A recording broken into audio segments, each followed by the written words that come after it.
that my husband's father was dying, it became really important for me to establish a dialogue with him, imagining what the future years might be like. I decided I would write him a series of letters. And one letter that I wrote, and this was 15 years ago, described what this meadow would be like in 15 years' time. And it was also a way to bring Len into our future lives when we knew that he wouldn't be there. And some years ago, when Gary's mother died, she had left with me the letter that I had written to Len. And I reread it and found that in that letter I had also said, someday I'd like to start a school or a center on this land. The moment when I decided that Wintergreen was ready to be born, I was in a hotel room in Chicago in a concrete city, missing the land and thinking that this kind of experience was one that I hoped to share with other people who might not have the resource of a 204-acre plot. I imagined what Wintergreen might be.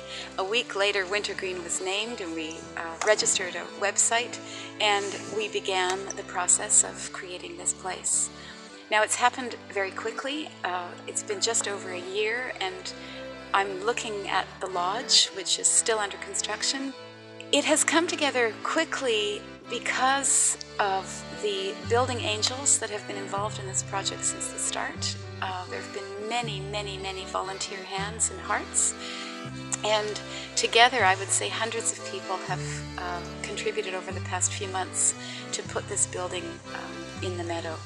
The problems have been more vast and difficult than I had anticipated. But all of them have been solved with the goodwill of the people surrounding this project and with some really creative ways of overcoming the obstacles with the end goal in sight. I remember one time in particular where early on in the project we had budgeted for a 150-foot well, and we didn't hit good water until 239 feet. And that evening, I was at home in Yarker, and some of the young engineering students who've been helping with the project were there for dinner.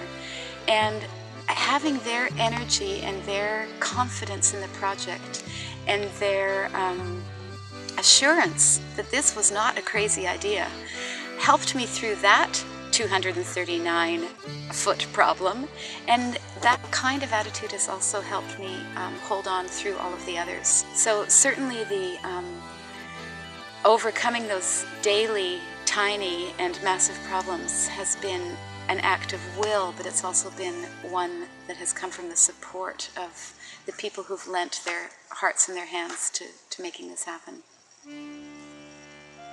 A goal is a dream with a timeline.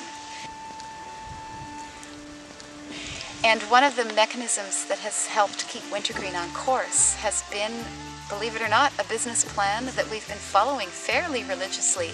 That whole notion of a goal being a dream with a timeline, I think, is one of the things that has helped give the energy to the project to make sure it hasn't been another lost dream.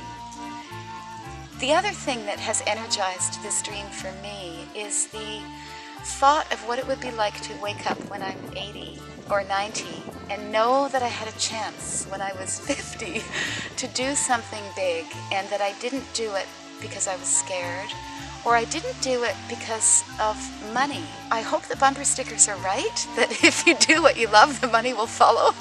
But I think the bumper sticker has something going for it. There are ways for these projects to find financing and to find the resources that are needed to make them come alive. But if you don't begin, it doesn't happen. And if you don't have faith in the project, it doesn't happen. Just hold on to the dream and remember, where you're aiming, and remember that there's so much buy-in that this is going to work, that the problems are going to disappear and the dream will remain.